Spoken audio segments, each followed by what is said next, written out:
Well, as you can imagine, there's been mixed reaction to a judge's decision to lift the age restriction on the morning after pill.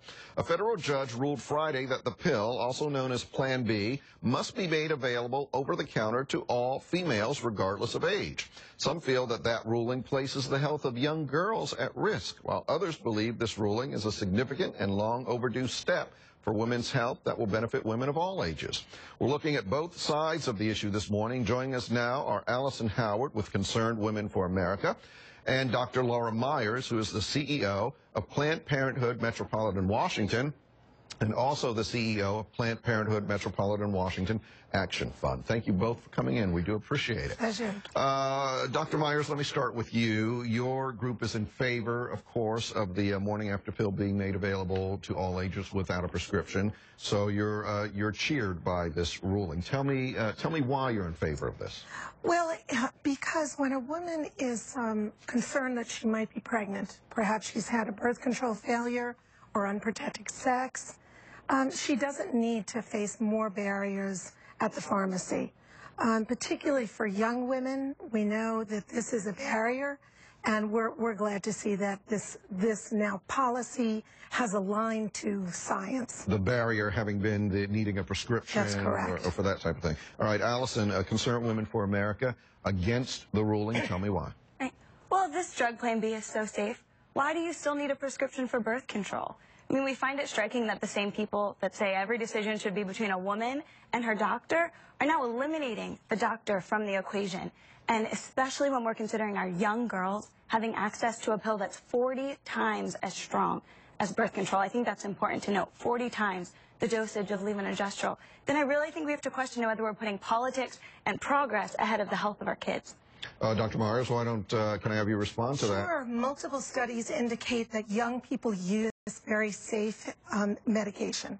That there is no evidence, and there are multiple studies that show that young people use this as effectively as adults and do not in any way view this as a form of birth control in the sense of using that repeatedly.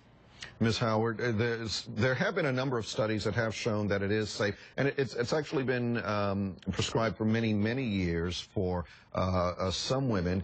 Does the fact that most of the studies show that it's safe negate that argument that you have at all?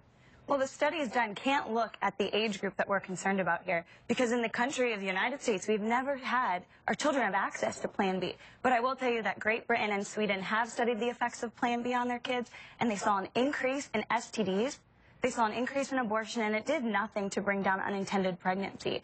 So I honestly think that we need to do a real personal check here. Concerned Women for America really thinks that this will be appealed and overturned because it's not in the best interest of women, children, and public health. And if women are using Plan B as Plan A, which Health and Human Services Secretary Kathleen Sebelius even noted the dangers of using Plan B as Plan A, and that people do not understand that this is an emergency contraception strongly different from regular birth control. I think we have to have a real big discussion about Dr. Myers, let's talk about that a little bit, because if we're talking about teenage girls, they are younger, they're in many cases not as mature.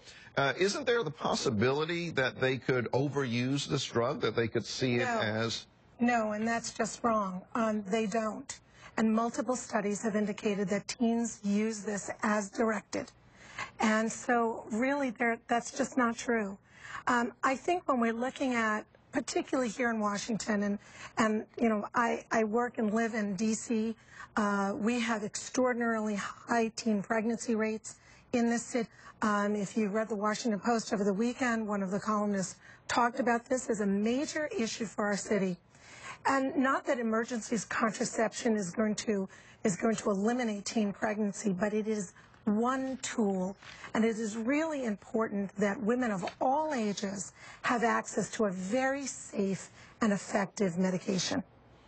Ms. Howard, should girls who may have, been involved in a sexual encounter, and maybe let's say that they are mature young ladies, even though they're teenagers. Let's say they were going through all the precautions, and unfortunately their birth control failed for whatever reason. Shouldn't they have access to something that could prevent them from having a major change in their life that they didn't plan on or didn't want, a pregnancy or a birth?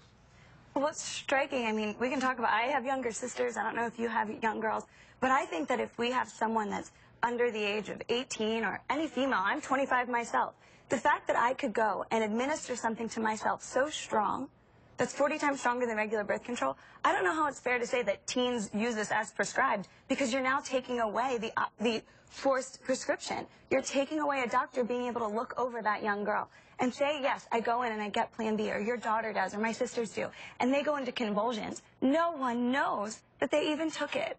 And I think we really need to talk about that. I mean, this is something so much stronger than studies show most people using the drug even understand.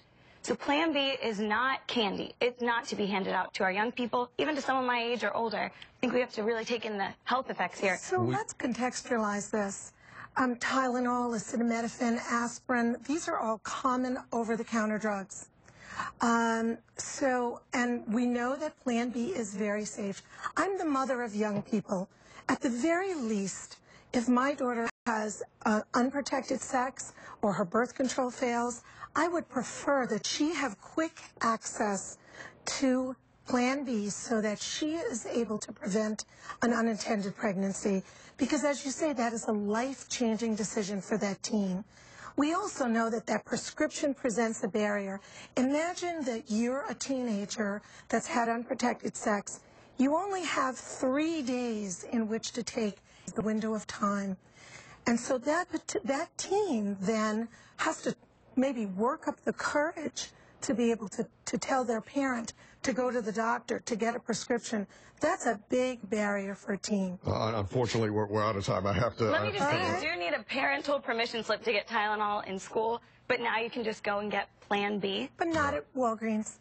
But not at Walgreens. Okay, there you go. Obviously, it's something that's going to get a lot of attention. The ruling is supposed to go into effect in 30 days, less than 30 days now. Businesses like Planned Parenthood might profit financially from this sort of decision, but we need to talk about women's health. Okay. We're not for profit, so we don't profit. All right, we will talk about this more in the days ahead. Thank you, ladies, both of you, for coming in. We do appreciate it.